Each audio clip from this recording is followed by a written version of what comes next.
guys, ketemu lagi dengan Madam Regina. Nah, pada video kali ini Madam akan jelaskan tentang mekanisme reaksi adisi pada alkena, jenis yang hidrasi. Namun sebelumnya kita mau ingat dulu apa itu reaksi adisi ya. Nah, reaksi adisi adalah reaksi penggabungan dua buah molekul menjadi satu molekul yang lebih besar. Kemudian di dalam reaksi adisi itu terjadi yang namanya pemutusan ikatan rangkap.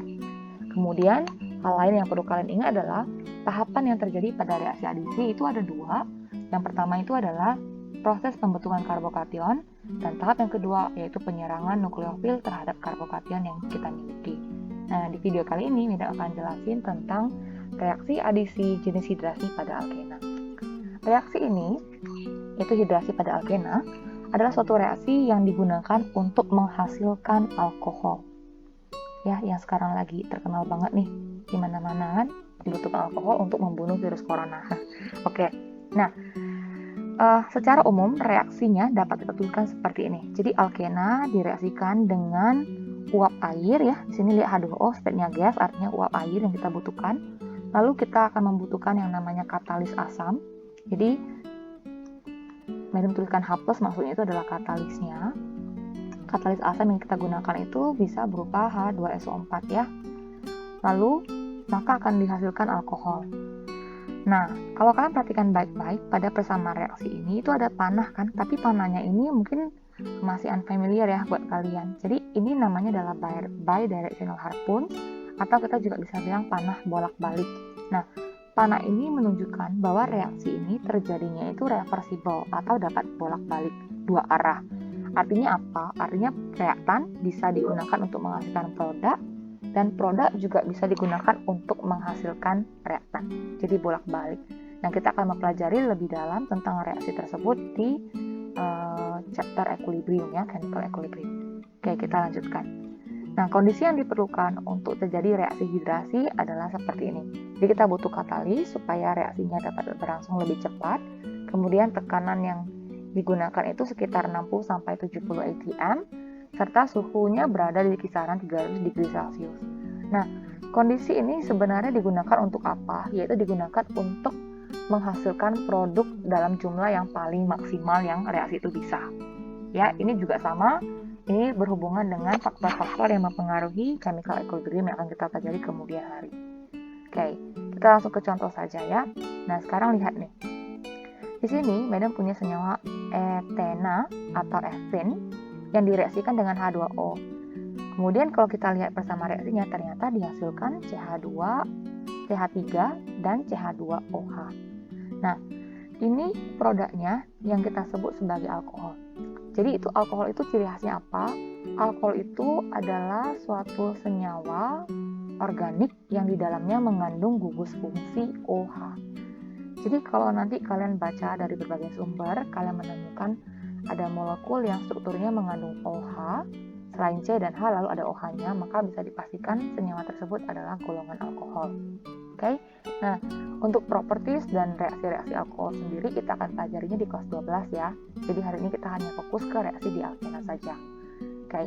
Sekarang, kenapa bisa dihasilkan alkohol? Bagaimana mekanisme yang terjadi? Ya, ini yang mau kita capai pada video hari ini. So, maka pertama, seperti tahap-tahap reaksi alkena yang lain-lain, adalah pembentukan karbokation. Nah, di sini H2O seperti yang Madam pernah ungkapkan ya, bahwa reagen-reagen seperti H2O, Cl2, Br2 bisa dikatakan mereka itu adalah molekul yang sudah stabil. Artinya tidak reaktif gitu.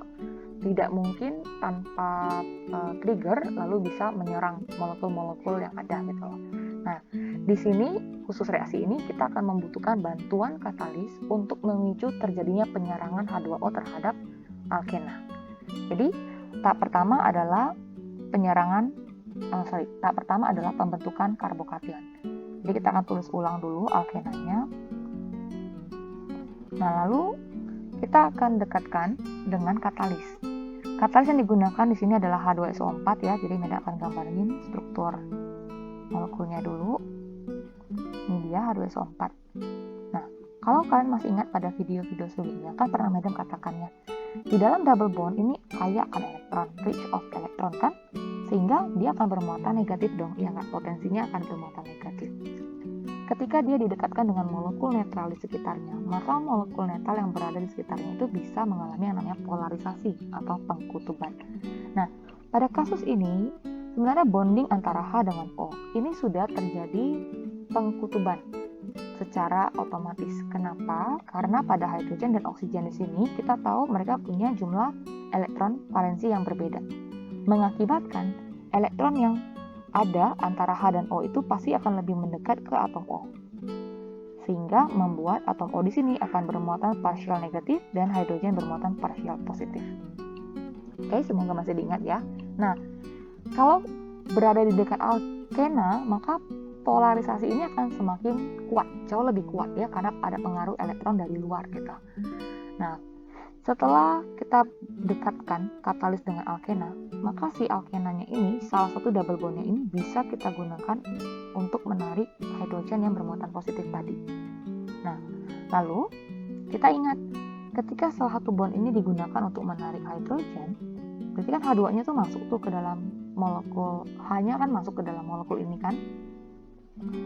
Nah, untuk mengikat hidrogen kan perlu satu bond. Dan kita ingat satu bond ini melibatkan dua buah elektron. Satu elektron dari C yang kiri dan satu elektron dari C yang kanan.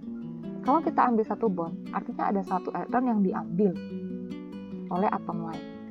Nah, dalam kasus ini, misalkan lah ya, C yang kiri yang mengambil elektron C kanan, berarti nanti hidrogennya akan masuk ke C sebelah kiri menjadi seperti ini. Nah, sebelah kanan akan menjadi bermuatan positif. Kenapa? Karena elektronnya diambil kan oleh si C yang sebelah kiri, menyebabkan C sebelah kiri akan bermuatan negatif, dan muatan ini yang digunakan untuk menangkap hidrogennya.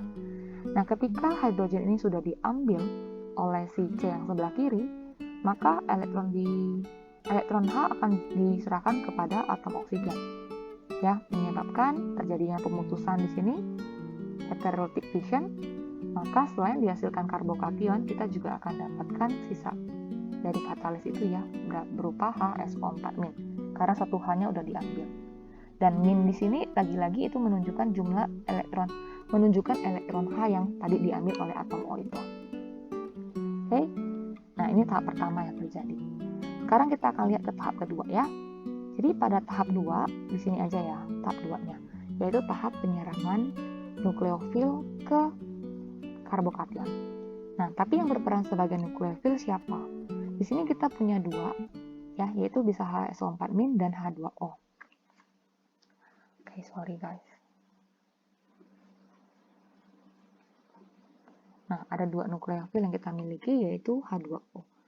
Nah, di sini H2O ini bisa berperan sebagai nukleofil. Kenapa? Karena H2O di sini dia punya dua elektron bebas, menyebabkan dia juga bisa bermuatan partial negatif di atom O-nya. Kalau kalian ingat di kelas 10 kita belajar H2O itu dia punya bentuk adalah V-shape kayak gini ya. Dan ada dua elektron bebas di atom O-nya, sehingga akan terjadi polarisasi di sini kan. Oke ya. Nah, kenapa bukan HSO4 yang menyerang? Jadi pada tahap ini yang lebih kuat itu adalah H2O untuk menyerang si karbokation. Makanya H2O yang pergi bereaksi dengan CH2 yang bermuatan positif tadi. Jadi sisa katalis ini akan tinggal dan akan digunakan di proses yang berikutnya ya. Oke. Sekarang kita gambar ulang karbokation kita. Ini tadi gini ya. Nah, sekarang kita dekatkan dengan H2O-nya. Oke, jadi H2O di sini karena madam show bond-nya aja ya, gini ya. Dan H2O-nya pasti negatifnya berada di atom O ya. Nah, jadi O ini kan dia negatif, tentu dia suka yang positif kan, maka dia akan menyerang atom karbokationnya. Sehingga menghasilkan apa? Nih, lihat baik-baik gambarnya ya. Ini H, ini akan jadi CH2, lalu ada atom O di sini dan ikat dua buah H. Nah, pada ketika O masuk berikatan dengan karbokation, maka kalau kalian perhatikan baik-baik, di sini O-nya tidak stabil dan akan bermuatan positif. Kenapa? Karena dia kekurangan elektron. Kalau kalian ingat, oksigen atom O itu dia punya 6 elektron valensi, di mana 2 elektronnya itu yang masih single. Nih yang Madam stabilo highlight. Nah, artinya apa? Artinya si atom O ini hanya bisa mempunyai 2 ikatan. Tidak boleh lebih. Nah, di sini itu O-nya punya 3 ikatan. 1 ikatan dengan C, 2 ikatan dengan H. Nah, pada tahap ini tidak stabil molekul ini. Lalu bagaimana nih supaya OH-nya supaya H2O-nya tetap bisa masuk, O-nya tetap bisa berikatan dengan karbokation? Maka di sini kita akan melibatkan sisa katalis yang di atas tadi. Jadi HSO4 min, kan dia kelebihan elektron, dia juga nggak stabil dong, betul nggak? Dia juga pasti akan reaktif mencari pasangannya.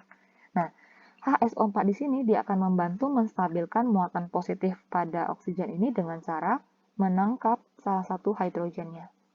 Jadi kalau hidrogennya diambil, maka elektron pada hidrogen akan diserahkan ke atom O, sehingga bisa menetralkan muatan positif yang ada di O.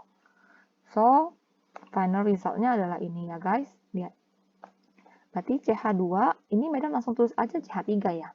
Atau nggak apa-apa, Madam showkan dulu begini. Lalu ini jadi CH2, terus jadinya OH kan? Nah, terus sisanya apa? Sisanya adalah H2SO4. Karena tadi kan HSO4 min bentuknya. Ketika dia tangkap 1H, maka dia menjadi H2SO4. Nah, maka terbentuklah produk seperti yang dituliskan di persamaan reaksi di atas. Oke, nah H2SO4 kok masih ada, bukankah tadi kita pakai? Nah, jadi ini adalah pengertian katalis, guys. Jadi katalis itu adalah substance that speed up reaction, zat yang bisa mempercepat reaksi, tetapi dia didapatkan kembali di akhir reaksi. Oke, makanya kita temukan lagi di akhir reaksi. Itu fungsi dari katalis. Oke, Madam ulang ya tahapannya ya. Jadi pertama, pembentukan karbokation. Di hidrasi ini adalah kita gunakan bantuan dari katalis. Katalis akan membantu untuk membentuk karbokation pada alkena. Kemudian setelah itu baru nukleofil, dalam hal ini adalah air yang akan menyerang karbokation. Dan akan dibantu oleh sisa katalis untuk menstabilkan muatan pada atom O. Dan dihasilkan alkohol. Oke, untuk memahami langkah-langkah ini kita akan ulangi untuk contoh yang lain. Nah, sekarang lihat. Di sini Madam punya butin ya atau butena dia yang mau direaksikan dengan uap air juga. Nah, apa produk yang dihasilkan dan bagaimana mekanismenya? Oke, jadi yang pertama sama ya. Di sini kita akan butuh bantuan katalis berupa H2SO4. Jadi reaksi hidrasi selalu membutuhkan katalis ya. Jadi langkah pertama pembentukan karbokation kita akan tulis ulang alkena kita, lalu kita akan dekatkan dengan katalis kita. Ingat katalisnya gambarnya seperti ini ya. Ini pelajaran kelas 10 harusnya masih ingat ya strukturnya. Oke, lalu jangan lupa tadi ya, bond O dengan H, setiap atom O di sini dia masih punya 2 lone pair. Dan dia juga merupakan salah satu atom atau unsur yang paling elektronegatif kan, selain nitrogen dan fluorine. Jadi siapapun yang berikatan dengan dia kecuali nitrogen dan fluorine, maka atom oksigen ini akan selalu bermuatan partial negatif. Berarti yang berpasangan dengan dia otomatis akan menjadi partial positif. Begitu ya. Oke. Kemudian di sini double bond ini kan berarti elektron kan? Ya. Nah, jadi elektron tersebut juga dapat digunakan untuk mengikat atom-atom yang bermuatan positif ya, karena prinsipnya adalah tarik-menarik. Nah, ketika salah satu bond ini digunakan untuk mengambil hidrogen pada H2SO4, berarti kan ada elektron yang direbut di antara CC double bond ini. Nah, C yang mana nih yang mengambil elektron pasangannya? Apakah CH ambil dari CH2 atau CH2 ambil dari CH? Cara tahunya adalah kita gunakan prinsip karbokation yang paling stabil. Apabila di antara CH dan CH2 salah satu dari mereka mau membentuk karbokation, maka manakah yang lebih stabil? Nah, jangan lupa ya prinsipnya yaitu primary, secondary, dan tertiary, di mana semakin ke bawah karbokationnya akan semakin stabil. Berarti kita identify dulu kan, CH ini karbon apa, CH2 karbon apa. Nah, di sini CH itu termasuk secondary karbon karena dia mengikat 2 C lain. Sedangkan CH2 itu adalah primary karbon karena dia hanya mengikat 1 C lain. So, berdasarkan prinsip ini berarti CH akan lebih mudah untuk membentuk positively charged atau membentuk karbokation yang lebih stabil. Jadi, nanti artinya elektron pada CH itu diambil oleh CH2. Jadi kalau kita gambar ulang, maka muatan positif nanti itu akan berada di CH ya. Ini putus, sisa 1 kan? Maka di sini jadi positively charge-nya. Nah, kalau CH sudah mengambil elektron dari C ini milik dia, berarti kan dia kelebihan elektron dong, ya nggak? Sehingga membuat dia bermuatan negatif. Artinya apa? Artinya nanti dia yang menarik hidrogen ke dalamnya. Gini. Terus, elektron pada hidrogen kan berarti ketinggalan nih. Maka itu akan diserahkan ke atom O dari katalisnya, sehingga kita akan dapatkan HSO4- di sini. Kan? Ketika hanya diambil, berarti ini putus kan? Terjadi heterolytic fission. Sudah. Maka sudah terbentuk nih, yaitu karbokation dan sisa katalis kita, atau ini juga berperan sebagai nukleofil kita ya. Oke. Nah, tahap kedua adalah tahap penyerangan nukleofil. Tapi pada tahap kedua ini yang menyerang atau yang menjadi nukleofilnya adalah H2O, bukan HSO4-. Oke? Karena H2O itu nukleofil yang lebih kuat daripada HSO4. Nah, jadi sekarang karbokation kita tulis ulang. Ini beda masukkan aja ya. Kan jadi CH3 ya di situ. Terus H2O datang.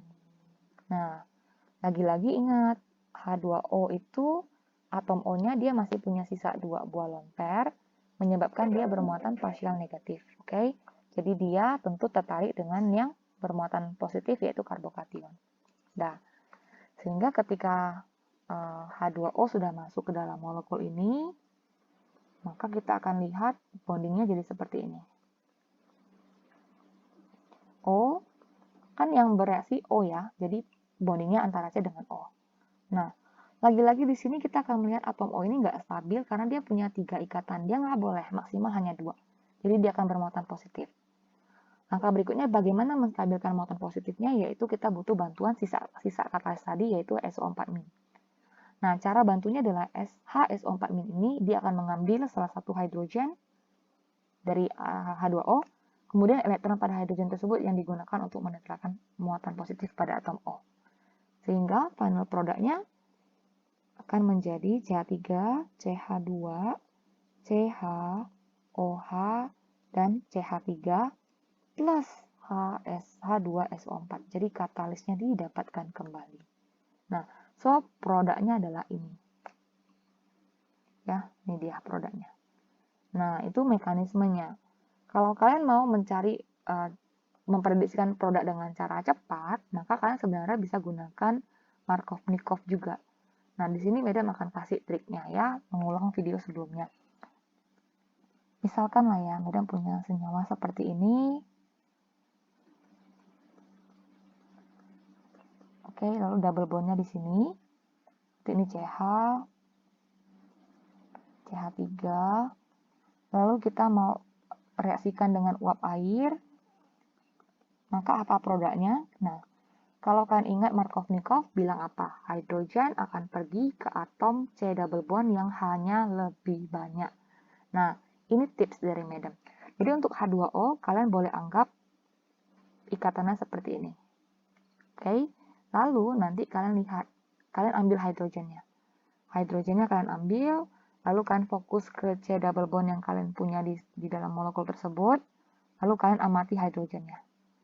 Nah, C double bond yang di sebelah kiri ini mengandung 1 hidrogen. Sebelah kanan nggak punya hidrogen. Berarti hidrogennya kan akan pergi ke C double bond yang lebih banyak.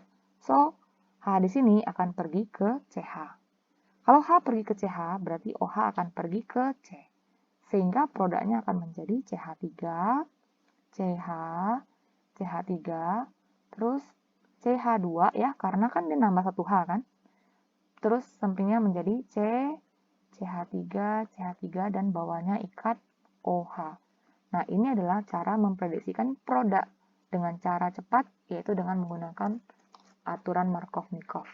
Tapi ingat, bukan ini yang dituntut adalah kalian bisa memahami mekanismenya dengan baik dan benar, sehingga apapun senyawa yang diberikan, kalian bisa meramalkan produknya juga dengan tepat.